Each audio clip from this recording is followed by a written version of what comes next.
Okay, we are here today with Will Zell. Will, it's great to have you on the Gravity Podcast. Thanks, Brett. I'm a big fan of the podcast and very honored to be on with you. Really appreciate the opportunity. Yeah, great. Well, let's hop right in. As you know, our format is to really give the listener an opportunity to hear your full journey. So why don't you tell me a little bit about kind of the early days and kind of where you're from and your family dynamics? Yeah, absolutely. So I'm born and raised in the Bellefontaine, Ohio area. So just northwest of Columbus by about 45 minutes. And actually still live here in my hometown. So I've been fortunate to travel quite a bit, but have never lived outside of Logan County, Ohio. So I grew up in a pretty big family. Actually, I'm the fifth of seven children. So surrounded by a bunch of sisters, or five girls and two boys, and grew up in rural Logan County for the first few years of my life, and then we moved into Bellefontaine.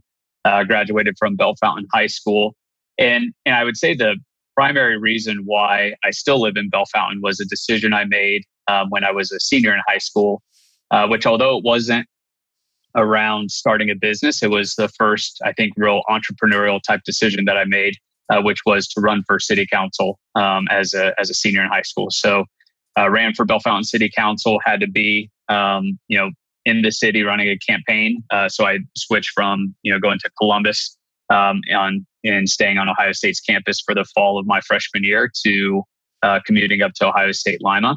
And that decision actually has had a lot of implications and ripple effects, and probably the number one reason why I'm still here today. Yeah, it's a great story, and I'm tempted to just hop right in and talk about that. But before we do, let's back up a little bit. Tell me a little bit about kind of your earliest, kind of memories. I mean, you obviously, at a very young age to run for a city council position in high school says a lot about kind of how you're wired. But I want to maybe see what else is there that kind of would be a similar spark, or kind of tell me more about what you were like as a kid that, might kind of demonstrate some of that same energy. Yeah, it's a good question. I mean, having a lot of siblings is really interesting. And there is another dynamic about my family, which I think is somewhat unique. And that's that when I was born, my father was 52 years old.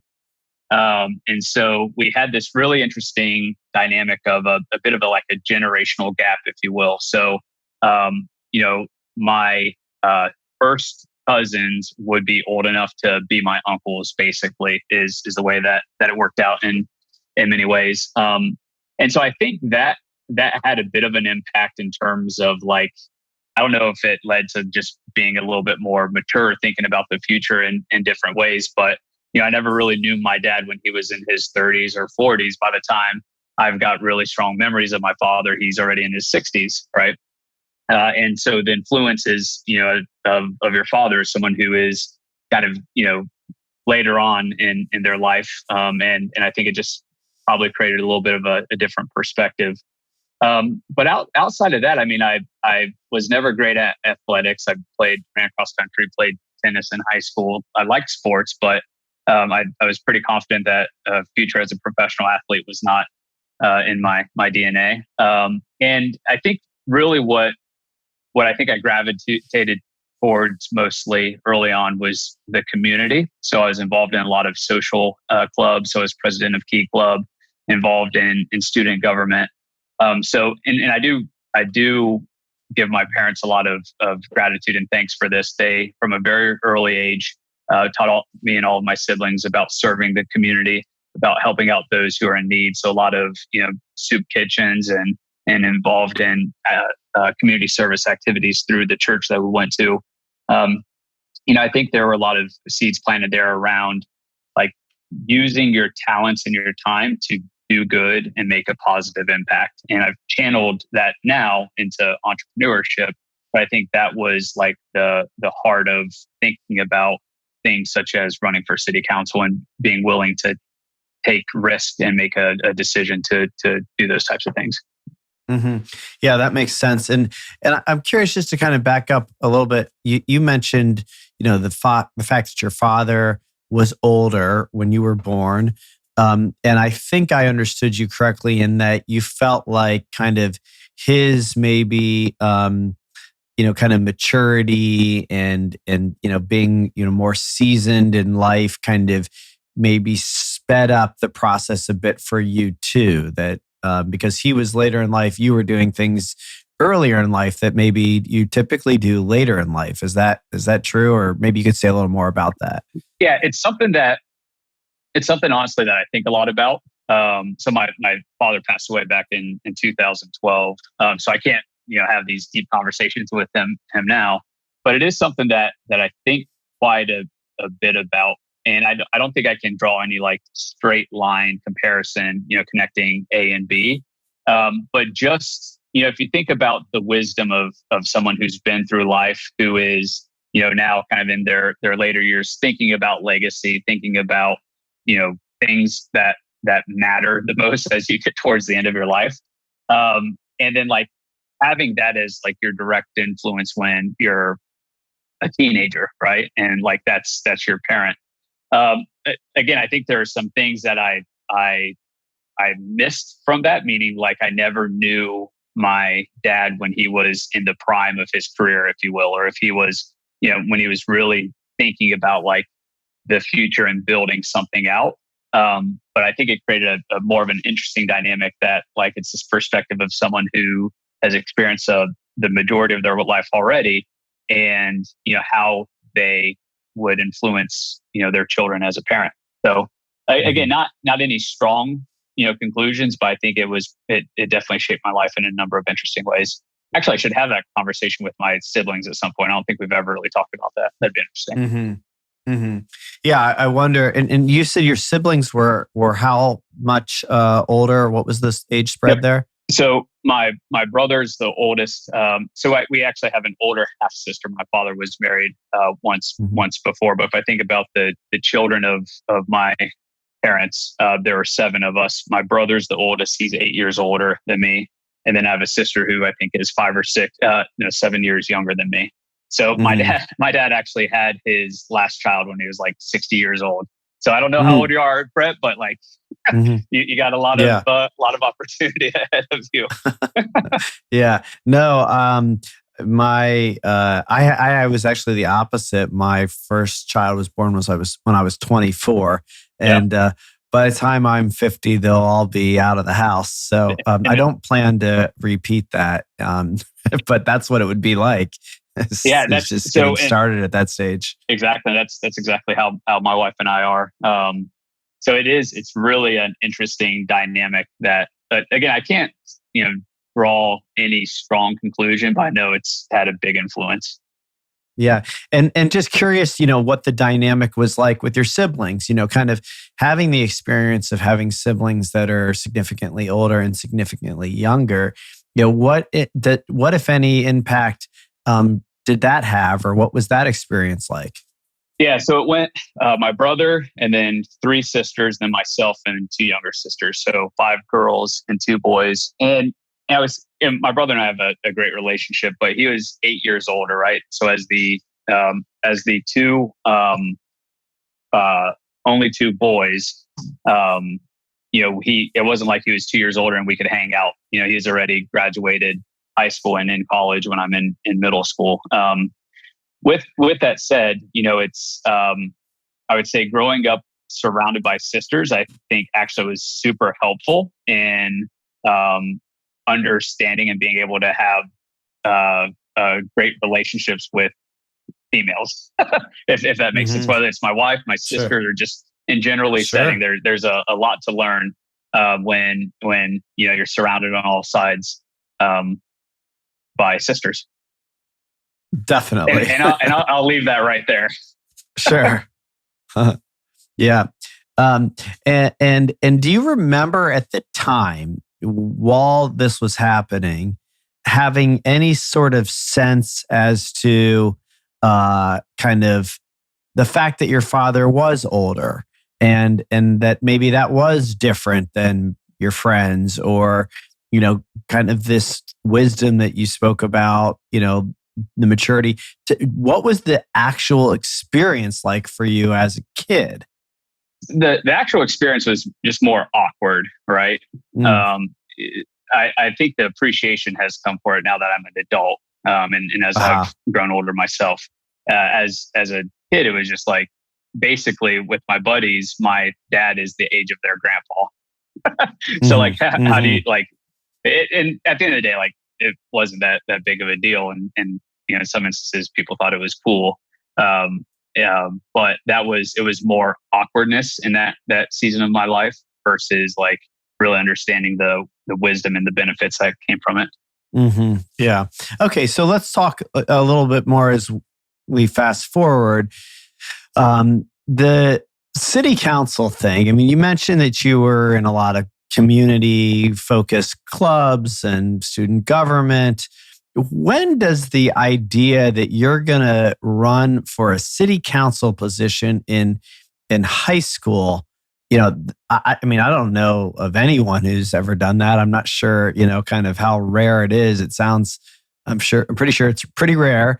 Where does that come from? How does that come in? How's that something that you even feel like you've got the confidence to really consider? Tell me about that experience. Yeah, so the actual kind of the events that led up to making the decision, the driving factor was in the fall of my senior year in high school. I did an internship at the Logan County Chamber of Commerce with the president, directly working with the president of Logan County Chamber for about 8 weeks or so.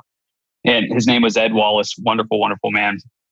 And during that time, so I was president of Key Club. I'd run for student government, didn't get it my senior year, but was already kind of engaged in community service. And I was very politically focused, if that makes sense. So kind of just a political junkie at that stage as well.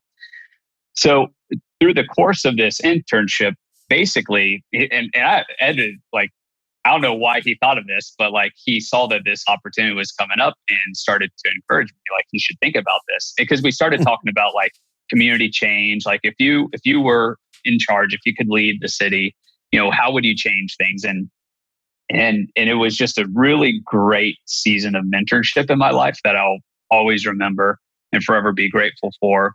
But it was like, I think what was implanted was this sense that like, if you feel like you have an idea and you have a voice, even though like it may be against conventional wisdom or other people may think that you shouldn't, have a voice or have an idea. But if you believe you do, then you should at least step up to the plate and be willing to put it out there. So he really kind of is the one that started to like plant those seeds. And my memory may be a little bit foggy now, but I think it was so an interesting point here. I ran as a Democrat in Logan County, Ohio. So Logan County, Ohio is very Republican. It was an at-large seat. So it was a citywide seat and there were 3 Republican incumbents. And basically the Democratic Party wanted to put up a slate to oppose the 3 incumbents. And at that point, I didn't really know my politics, especially on a local level, where I think party politics matter a lot less on a local level, frankly. And so I'm like, yeah, I'll run as a Democrat. So I connected with a couple of people in the Democratic Party, and they're like, yeah, let's do it. And so the Democratic Party ended up putting. I'm partly chuckling because I'm wondering, did they just not have anybody else who felt like this was going to be worth their time? They're like, you're willing to do it, high school kid? Sure, there may have been some of that. I'll give you that for sure. So and I was already accepted into the scholars program at Ohio State in Columbus and had like picked out like the course was already set. So it wasn't that I was still trying to figure out what I was going to do next. Actually, the path was already set, and I had to make a decision to not do what I was planning to do and do something very different. And the last straw, if you will, in that whole experience was my mom. I mean, she again, growing up, my mother was primarily a stay-at-home mom. Having 7 kids, she was an educator. Before that, she was a teacher.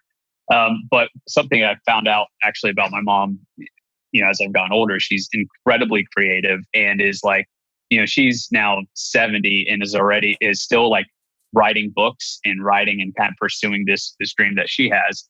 And she's probably a lot more entrepreneurially wired than what she thinks she is. But she basically said, like, do it, go for it. We'll support you. Like, we can figure everything else out, but just go for it. And so I did. Now, interestingly, I think I had to file, it was like in January, I believe, where I had to file for my candidacy for the primary that was in May. And I was only 17 at the time. So there was actually this question of whether or not a 17-year-old can file for an office, to run for an office. And I was actually only 17 during the primary. I didn't turn 18 until July of that year. So can a 17-year-old be on a primary ballot was the fundamental question. And that actually went all the way up to Ken Blackwell, who was Secretary of the State at the time. And the decision back was, because I was going to be 18 by the general election by November, then I could be on the primary ballot as a 17-year-old. Yeah, that by itself, it says how rare this is, right? Like, people didn't even know the answer to that because they probably never had been asked before. Yep. And I'm actually, kind of all kidding aside about, they didn't have anybody. There does seem to be, something that really suggests a tremendous amount of courage and or just kind of like innocence. I'm not sure, what you would call it, but like, there probably was a lot of like seasoned politicians that, for many years said a Democrat could never win in that, and therefore, they run unopposed. I mean, you see this in city politics a lot, even at, the congressional level where, people don't feel certain seats can ever be flipped. And we're starting to see that. Yep. But at that time, to maybe your youth, you're kind of like, conditioning hadn't been changed yet. Yours was really one that was wired towards like, why not me? Let's try it. Let's, follow, as you said, that voice and the idea. Yeah, no, I agree. And quite frankly, Brett, as I get older, I'm trying to hold on to that as much as I can. And still doing that, like literally with, Zell Capital and other things, is like, why not? Like, if you see a problem, right? And this is why like, I really encourage, youth entrepreneurship, young people getting involved. Like, there's a discomfort, it's friction, like to get out there and do this, but go for it. Like, the quicker you can get yourself into a cycle, especially if you feel like you're wired to kind of do something different, the quickest you can get into that cycle of just like taking on a problem and say like, no, I'm just going to try and figure it out, the better. Because in as much as like I'm focused on business now and entrepreneurship, the cycle of like the mental models, the mental approach, the friction, the discomfort of like doing something different, it's the same regardless of what you're trying to do in terms of like going against the stream. So I'm all for like young people just doing something, just starting, just get out there and experience it and respond to it and grow. You'll fail a lot, like you'll hit walls left and right, but it's a fun journey. Yeah, one of the fun parts about this podcast for me is just kind of seeing how the dots connect and, trying to pull that all together in a story that's somebody's life and then, hopefully allowing the audience to see themselves in that story. And, already I can see that, you've got this small town and you've got this kind of experience with your father, having been, more seasoned and older and then, this mentorship and all of that, along with the support of your mother, really makes perfect sense as to why you would be that somebody that would do something like that. As in hindsight, is that how you see it? Yeah. And it's like, I feel like I'm building that narrative now over time again as I get older and try to think back at the time. I think that definitely influences towards that, and just the wiring. I'm actually a super competitive person. This is something that I don't know if a lot of people truly understand. You may if you work with me every day, because I do also like to be nice. Like I want to like build great relationships and just have fun if we're going to do something together. But if you put me in a sporting event, I literally want to win at all costs. Like if the time to from like start to winning is compressed, like let's say in a basketball game, like I'm uber competitive. And the nice thing about like building businesses is you've got a little bit of a longer timeline. Like the journey for startups is quite a bit longer, but there's this competitive edge I have, and it's probably, I don't know, maybe because I'm was in the middle of 7 kids, but certainly my childhood had an influence on that, I'm sure as well. But you pull all those together, like the willingness to make kind of different choices, a competitiveness to win, and like what I had to learn, what I had to develop was then when you lose, how to effectively process that and turn all of the circumstances of a loss around into strength for the next game, if you will. And like that for me is probably the piece that I've had to work on developing that I think a lot of people, you hit the wall, you have an outcome that you don't like, you lose something. And even if you're competitive, it hurts deeper. So like, how do you turn that pain, that loss into strength for the next time? And that's been a big part of the last 15 years of my life. Yeah. I think that's really an important thing to highlight. But all of that really, but kind of the first part reminds me of Gino Wickman, who you use EOS with your, right? And so Gino's a friend of mine, and his latest venture is called Leap, which is really about entrepreneurship and making that entrepreneurial leap.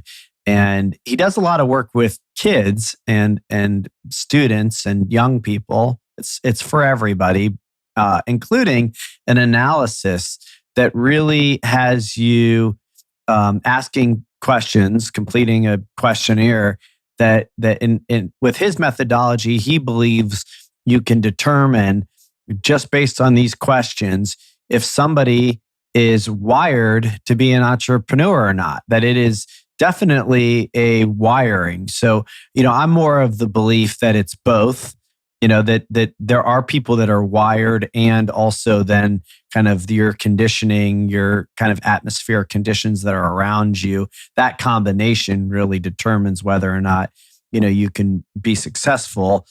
Including, I'm a huge believer, and this is becoming more and more clear to me, that having the support system to wrap the uncertainty and to be able to step into the fear and the potential, quote, failures, right? You've kind of learned that these are learning experiences for you, but just getting to that point can be very hard if you don't have the proper support system around you. Oh, I agree 100%. I think, I think we talked about like the value of mentorship, the value of having people, that support system around you who you can learn from, who can speak into your life when you're in, both the high points and the low points. And that can be, people that you directly know and have relationship with. A huge part of that also is the content that you consume from great minds that have lived in the past or that currently live today. And what I mean by that is, one, probably the most interesting mental model that I've developed in my life right now that helps me in that particular case is the concept of being anti-fragile. So Nicholas Nassim Taleb wrote The Black Swan. He's written several books, and one of his books is Anti-Fragile. And it's all around this concept of systems that, when they're exposed to shock or chaos or pain or stress, not only can withstand those external events, but those external events actually make you stronger. So the definition of fragile is those external events would crush you, they would break you, they destroy you. Most people would define anti-fragile as, I can withstand that. But really what anti-fragile means is that with those stresses and that chaos and shock, you actually get stronger. And he writes the book in the context of systems that exist in our world. For me, the biggest impact has been in my own mind, right? Between my ears, and a mental model where, and this is one of the lessons thoughts that I share with young people and entrepreneurs is we have to realize, like, in this journey of entrepreneurship, there are continuous challenges, problems that you're going to deal with on a daily basis. Like, it is what it is. It's just not an easy journey to take. But you must understand that everything that exists in this journey, the good, the bad, the craziness, the shocks, the stresses, everything that exists in this journey is here to serve you as you are pursuing your dream. So they're not liabilities. Everything is an asset. Like the stress, the fact that you are running out of money and you have to figure out how to like raise, or you're going to go out of business. Like that event, that moment is there to serve you in the pursuit of your dream. And then you ask me, okay, like, so what happens if you run out of money and you have to shut down your business, right? And that's where that's the first 2 tech companies I started, I had to shut down. And it was like the most painful period of my life, the season of my life, because I went into it with confidence, of course, like, yeah, I'm going to figure this out. Yeah, we'll raise capital. And then you like face the end, like that you never want to face as a business person, where I have to literally close the business, lay people off, and just figure out how to like manage through this. But what I've learned is that view that like that was there to serve me in the pursuit of my dream. Like the lessons that I've learned from those events, the depth of experience and gratitude, and like understanding when you get close to the edge, the options that you have as a business person to not freak out and like stay calm. All of that has helped me through the Nikola Labs journey. It's helping me in the Zell Capital journey. Like all of those things, the good and the bad of my past, are currently serving me right now as I pursue my dream. Yeah, no question. And I love that. And that's, again, kind of a big part of why I do this podcast, is so that people can really see how all of these events do serve us. That is kind of one of my most deeply held beliefs, that, everything is there to serve us and then ultimately to serve other people. So let's put a little bow on the city council experience. Tell me kind of how that unfolded. Made it into, it wasn't a contested primary, so 3 Democrats. So I made it onto the ballot for the general election, and through the summer, and it was the summer of 2001, which was interesting, just with September 11th. I ran a citywide campaign. I didn't know what the heck I was doing, but what I did know, and actually still have record of it today, is that the tagline for my campaign was "A Voice for the Future." And so at the Logan County Fair, I was giving out poems, Will Zell City Council 2001. And then on the other side, "A Voice for the Future." And I actually still ask myself, am I that today? Right? Like it's something I still hold today. And I think about it like, are you today still a voice for the future? Are you thinking about what's next? Like, or are you settling in on life as it is and the status quo as it is, and you're just going to check out and call it good? So anyways, went through the summer, got to the election, and there were 6 people running for 3 spots, 3 Republicans and incumbents, and then 3 Democrats. And I ended up coming in 4th, and I lost only by a little over 100 votes. So I didn't make this seat, but I think it was impressive enough that it got on a bunch of people's radar in terms of like, all right, he didn't just like try to do this thing in the spring and then didn't show up for the fall election. I really, really tried and tried hard. And what that led to was actually a couple of opportunities that opened up. I don't know if you know this or not, but I actually hosted a weekly radio station or radio program in Bellefontaine for 10 years, from January 2002 or February 2002 through 2012. And it was like a weekly radio program all around like current events, local issues, politics. Was able to interview congressmen and state reps and state senators, and it was really, really fun. So that was an experience that directly came out of running for city council. I ended up, I was president of Key Club in high school. I ended up getting involved in Kiwanis and was president of the Kiwanis Club in Bellefontaine, and I think it was like 19 or 20 at the time. So there was just this like, it was like I lost the election, right? But like the doors that opened up from taking the risk and taking the leap were awesome. Like you couldn't even like, it was like, people were like, oh yeah, you lost, whatever. But still, I want you to do this, this, and this, right? And that was kind of the first lesson of like, by putting yourself out there and taking risk and taking that jump, win, lose, or draw, you're likely going to have doors that open up after. Failing forward, I think, is what that term is called, right? It's a great one. Yeah, that is, and it really is a great thing to highlight, because I don't think that even as I sit here today, that is the thought that comes to front of mind as you start to enter into something where failure is an option.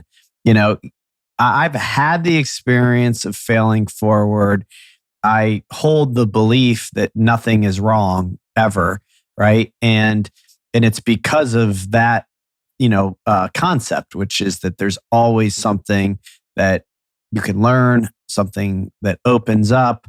In fact, Amy Acton was the commencement speaker at my son's high school graduation recently. And, that was a big part of her speech, is about the hero's journey, and that, nothing's ever wrong. You're never off track, and you're doing this work forever. You're constantly learning. So I think it's really a great thing to highlight, because people forget that. It's more of a hindsight thing. Oh, well, it opened this and that, it learned and led me here. But stepping into it, knowing that is a very different story.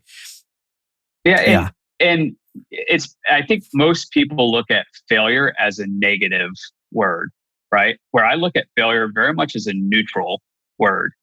It's like good and bad. And so think about weightlifting, right? Like in weightlifting, you want to get to muscle failure. Like your whole point is to work and exercise a muscle. Let's say it's your biceps, and work it to failure. Why? And is it talk about failure in the negative context at that stage? No. It's working to failure, which is a neutral statement of a neutral expression of the word. And you want to get it to failure because that is the platform for growth. It is only when you stress your muscle and get it to that point of failure that the rips and the tears, if you will, on that muscle, it provides the platform for growth. Now you need nutrition, you need a lot of other things to help you on that journey. But for me, failure is not a negative word. And I need to come up with a different word to use other than failure, maybe. But it's like, it is this like beautiful part of the journey. And it's not just the big failures and the outcomes. It's that, as a businessman, you're continuously experimenting on things, right? Trying something out, it could be a little decision you make today and like, oh, it doesn't work. It quote unquote failed. But like you learned from it and you applied it to, the doing better the next time. So for me, I don't view the word failure as something that's negative. I view it as an asset, not a liability or negative. Mm-hmm. Yeah. And you've got some pretty well documented successes, and I'd like to talk about them, but maybe you can just highlight for a minute the failures, that you did learn from. You mentioned you had a couple startups that didn't work. So talk a little bit about kind of those failures for people to hear, because I know people that have had startup failure. And this is actually one of the things you and I have talked about this, that I'm really deeply moved to try to be a part of the solution, which is not letting 8 out of 10 fail, or 9 out of 10, whatever the numbers are today, and ruin a bunch of entrepreneurs who take on the belief that they are failures or they're not meant to be in a startup. Talk a little bit about the failures you've had that you powered through to ultimately have the successes you've had. Yep. So I started my first business in real estate, so investing in properties up in Logan County primarily. And when my wife and I got married, my wife had some assets, and it gave us, between kind of what I'd already started doing and that asset base, able to start growing a pretty aggressive real estate investment business. And then on that kind of journey, and that was good. I cut my teeth on that business a lot, but basically every deal that I got into was a good deal, was a good purchase. There are a couple of things I would do differently for sure, but in terms of like doing the good deal in real estate, like it was pretty successful. Um, so then I started branching out, and I had this kind of evolution as an entrepreneur towards like being interested in figuring out how to solve big problems in the world, and then leveraging technology to get there. So started really kind of reading, everything I could about entrepreneurs in Silicon Valley and venture capital and, tech entrepreneurship. And in around like 2012, I was at a conference in Washington, D.C., and I had the first idea for a tech startup. Actually, it was at the end of 2011. And I'm like, all right, I've got my first tech idea. And I'm like, all right, we're going to do this thing. I'm going to start a tech company. And, I basically 99% of my time was up in Bellefontaine, Ohio, in terms of professionally.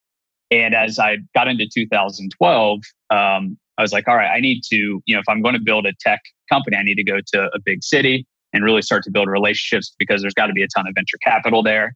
And that's why I started really coming down to Columbus and building a network. And, one of the walls that I hit that I think probably most entrepreneurs do, especially if you're building a company that needs venture backing or investor backing. A lot of entrepreneurs outside of Silicon Valley, New York, Boston, where a lot of the vast majority of VC dollars go, you've got this expectation that like you're in Columbus, one of the largest cities in the United States, there has to be a robust community of venture capital, right? Like there's got to be a ton of capital there. And the wall that you hit is that there just isn't. And this is back in like 2012. It's thankfully getting better now, but there just wasn't that much risk capital in the region at that stage. And that was a very rude awakening. And I had confidence coming in from like what I'd built in real estate. And then like, yeah, I'm going to be able to do this. It's, you just raise capital and build out tech and get after it. And just unfortunately, like there wasn't really any takers on the investment side. And had I known that ahead of time, I probably would have re-architected both of the business models of those two startups to where they didn't rely on significant investor capital to get to, cash flow. Would have just completely structured it differently. And the other mistake that I made, honestly, is I launched the two. I'd spread myself out too thin in that season of my life as well. So those errors compounded on themselves and just got to the point where like couldn't raise capital, got both products to market, and one was actually generating a decent amount of revenue. It just wasn't profitable. And if you're spending $1,000 and you're only bringing in $250 a month, you run out of, and you don't have long runway, you run out of capital pretty quickly, and the downside is significant.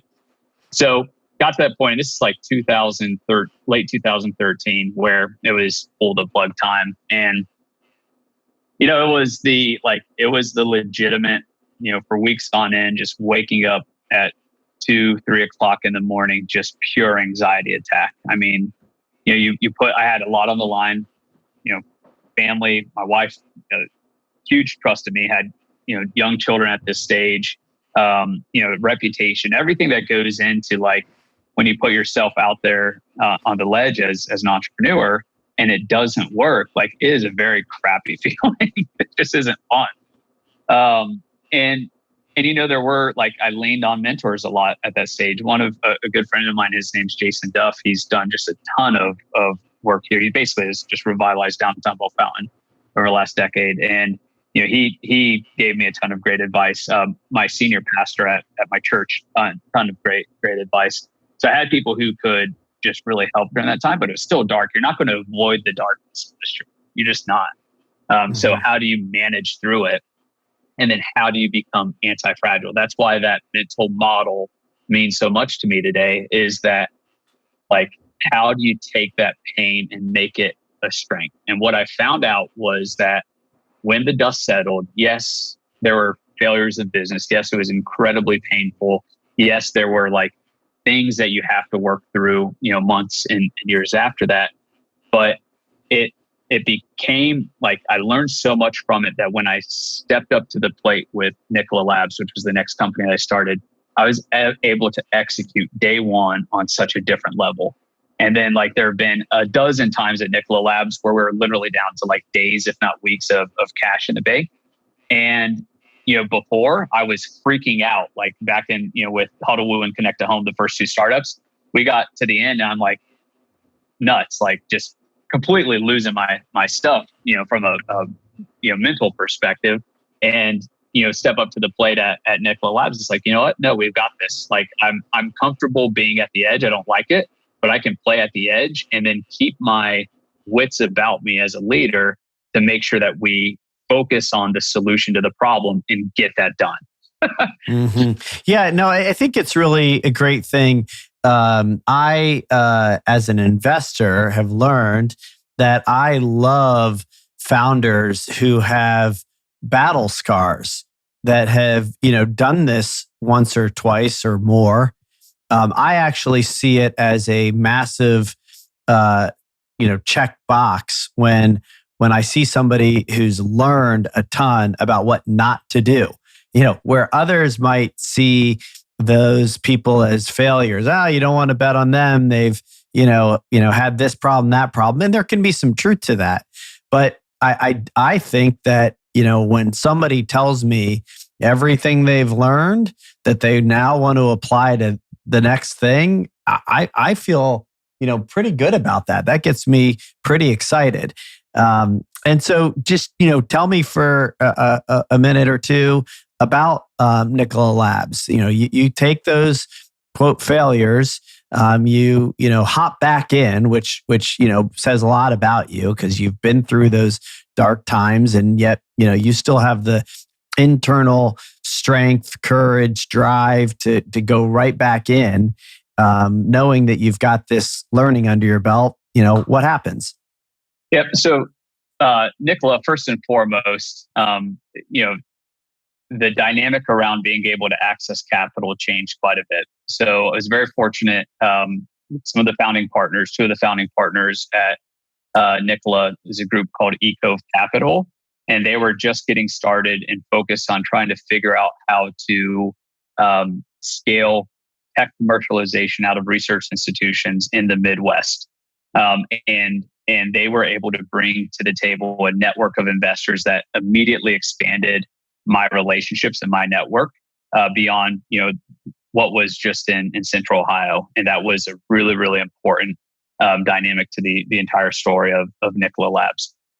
My role was as founding CEO, how do we make this a success? And what we started with was technology developed by Dr. Chi-Chi Chen at Ohio State that was focused on primarily wireless power transfer. So getting electricity from point A to point B over distance without wires, and kind of doing that in the context of low power electronics. So if there are sensors everywhere in the Internet of Things, how do we never have to replace batteries on those sensors because they're powered effectively off of the equivalent of a Wi-Fi network? Very new and nascent technology with no existing market. So the story of Nikola Labs is kind of broken into two chapters. The first chapter is as we were in the early days developing the technology and looking for key applications and key markets where we could create value. It took it was important to have a very broad approach. So a lot of traveling, a lot of really understanding the status quo in consumer electronics and smart buildings and smart manufacturing, and really just looking broad to try to match the value that wireless power could create against the status quo, and making sure that the value that we could create is significant enough to displace the status quo. With that said, there was this third factor, which actually has become the stranglehold, if you will, on wireless power, which is the regulatory process. So we were trying to work within the constraints of the regulators, and we finally found in kind of 2017, company launched officially in October of 14. By kind of mid 2017, we had started to narrow in on the first market that had a lot of promise, and that was in sensor-based condition monitoring for manufacturers. Really great value add. So if in a manufacturing facility, if you do vibration monitoring on a motor, let's say a critical motor, and you can see that that motor is heading towards failure weeks, if not months ahead of it actually failing, and you can give that heads up to the maintenance team in that facility, and they can go in and fix the problem before it becomes a failure. That is a huge value creation for manufacturers. So we fell in love with that market, and we decided that we're going to go from just this kind of wireless power provider to we're going to build out a system. And initially that system included wireless power. We were integrating it into what we did. And it basically took, by the time we launched our first generation and went through really kind of trying to get all the regulatory approval for that, the FCC more or less has this, and stranglehold is a tough word, but for lack of a better word, that's what I'll call it, because it does actually make a lot of sense as to why they're doing what they're doing. But they limit approval for wireless power companies in terms of like how much power you can transmit over distances. So it ended up actually that the fundamental technology that we started the company with several years before didn't even have great, like enough value add in that application that we're focused on to move the needle. But by that time, we had developed a lot of other key technologies around wireless power. So ultra low power electronic design, really understanding efficient energy storage. And we were able to bring to market this beautiful system that's very unique in the marketplace. It's a full offering. So both hardware, software, machine learning. We do installation and service. This system's called Vero. And we've delivered that to the market, and it is serving a huge market need. We're one of the early leaders in this space. And Nikola is on just this incredible growth journey right now. And it's super exciting to watch the company. Really exciting. And what I want to hear you speak a little bit about as we transition to what you're currently doing is how you chose to transition out of Nikola. I mean, you've got something that had raised a lot of capital, got a lot of traction. You were CEO, founder, and you decide to go on to something else, Zell Capital, which I want to definitely talk about. But tell me a little bit about kind of how you saw your role at Nikola and kind of why you decided to move on to Zell Capital. Now, it's a great question, and I'll answer it like this. So first and foremost, in business, I view myself like my primary duty. The fundamental thing that matters is being a shareholder of the company. So especially if you have partners or if you have outside investors, I am first and foremost a shareholder of this company that other people have put their money into to be shareholders with me. So being a director of, let's say a director on the board of directors serves being a shareholder first. Being the CEO or any other type of executive role serves being a shareholder first. So as a shareholder in the company and an executive and on the board of directors, the thing that matters most is to make sure that the right people are in the right seats on this bus as we're going from where we are to the ultimate outcome. And every entrepreneur has to have a level of self-awareness and ask him a fundamental question. Ask him or her a fundamental question. And that question is if you are fortunate enough to start a company and then it begins to experience growth, what that means is that every 10 to 12 months, you're going to be leading a completely new company. And you know this, right? As you go from 2 people to 10 to 20, 20 to 100, the entire business changes and the demands change, the organizational structure changes, and the type of leadership that is required changes. And so every founding CEO, every founder, in my opinion, needs to really understand whether or not they want to evolve as a leader, to learn what it means to be a leader of a 20-person company or a 100-person company or a 500-person company. And if you're willing to go on that journey, then as a shareholder, like empower the leader to take that journey as long as they want to and they can deliver what it takes to lead at that level? Or are you the type of entrepreneur that like you love a stage of the business? Like you're just really, really good at early stage or really good at growth stage. And for me, that's I'm the second part. I love the early stages of startups, right? I love getting in and trying to figure out like you got chaos and then how do you create something out of it? And I could probably learn how to be the leader in a growth stage, but just for me, it was a super easy decision, which is like I want to find someone who would just be absolutely better than me. The key though is I wanted it to be my decision.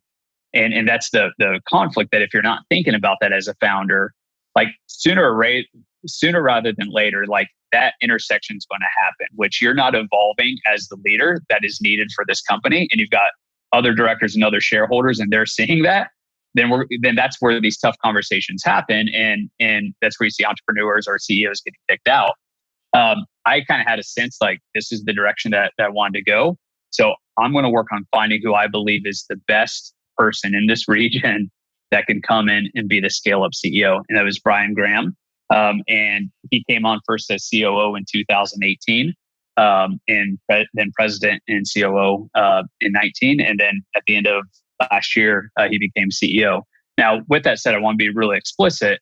I'm still involved in Nikola Labs. I'm chairman of the board, and my role now is just shifted to working with Brian and the team just to make sure that like they have everything that they need to be successful. So we've got a great board of directors. We've got a great base of shareholders, and we're all there to empower that leadership team to take this all the way.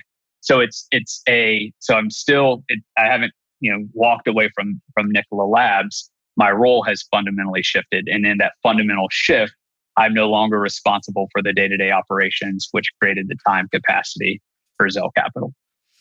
Yeah, I think, you're highlighting, something that's really important for entrepreneurs and founders to hear, which is that, you have these two paths that you outlined. One is to learn the role and to keep learning the role as the role changes and, kind of grow within it. Or the other is to be self-aware enough to say, this is the part I really like and that I'm really good at. And after that part's done, I need to move on to something else.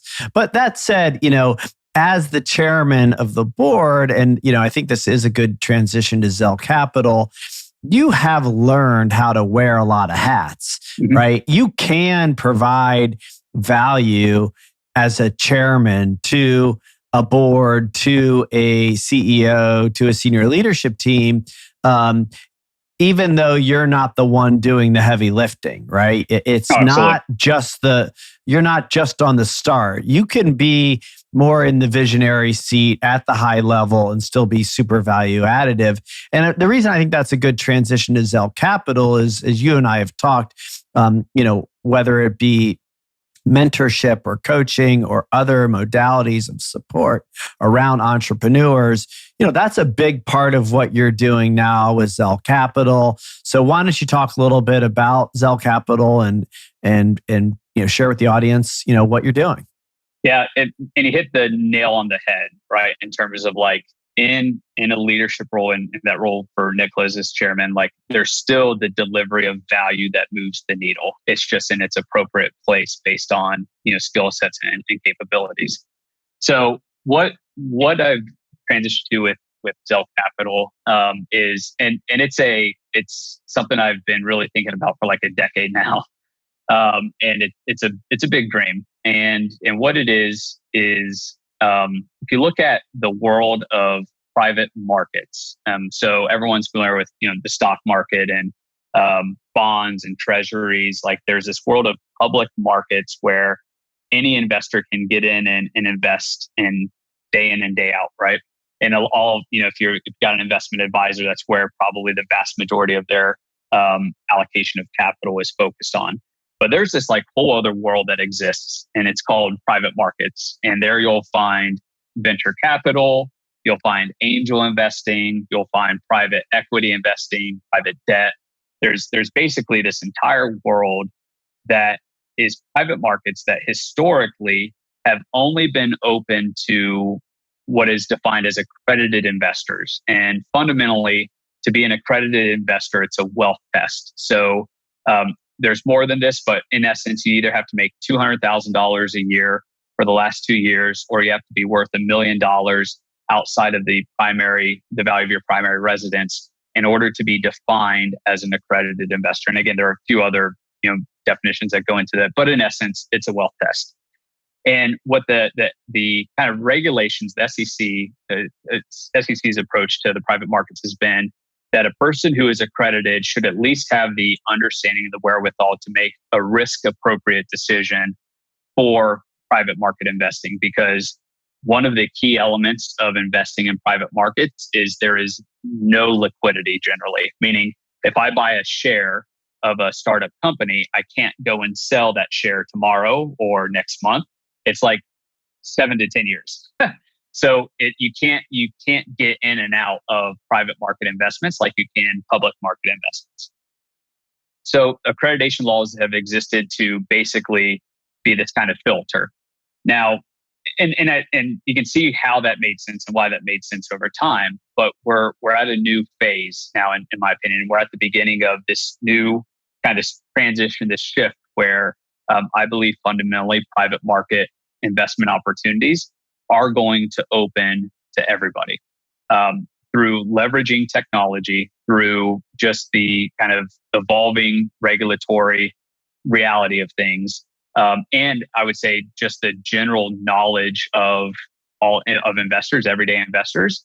Like there's a lot of like you can learn everything that you want to about private equity and venture capital investing just by spending hours on the internet. So the ability to be educated about the asset class is readily available. So what we want to do at Zell Capital is we actually want to lead a lot of this transition. And what we have done is we recently received effectiveness, or were declared effective by the SEC for a new type of venture capital fund. And what this fund is it's basically a hybrid between a 40 Act registered, 1940 Investment Company Act registered fund. So think of funds like mutual funds or exchange traded funds or interval funds. So funds that have regulatory requirements and burdens with them. Combine that with a venture capital investment strategy. And when you throw those two worlds together, the output is this fund, new fund class that we have created, which is called an access fund.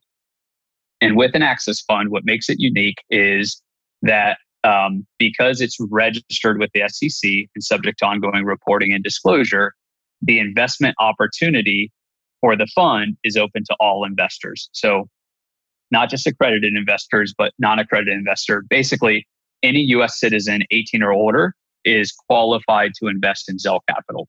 So, and we set the minimum investment at $1,000 to make it what I believe is highly accessible from a risk profile perspective. So any U.S. adult can invest in Zell Capital. So they can put money into the fund. And what the fund does is we are going out and we are going to invest in early stage startups. We will be seed and Series A investors, meaning that we are going to invest in tech and tech-enabled companies when they're just getting started. So these are private, very young, very nascent companies that traditional venture capitalists invest in. And that's what we are going to be investing in as well. So the investment opportunity is open to everyone. And the investment strategy is early stage venture capital. And that is likely the first fund of its kind to be launched in the United States. Yeah, and just kind of like as we start to wrap up and for me, I'm just sitting here listening to this, and in full disclosure, you and I have had some of this conversation before. I'm invested in the fund. Yep. I'm a big fan of what you're doing.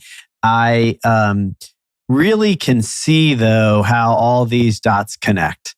You being kind of a leader in whatever it is that you do.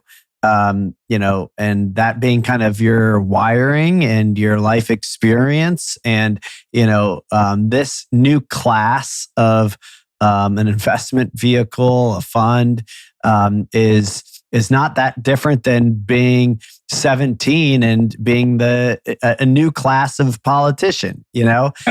This is kind of, and then you take the failures that you described, including the learning about capital and how that world existed, and then kind of your community minded focus.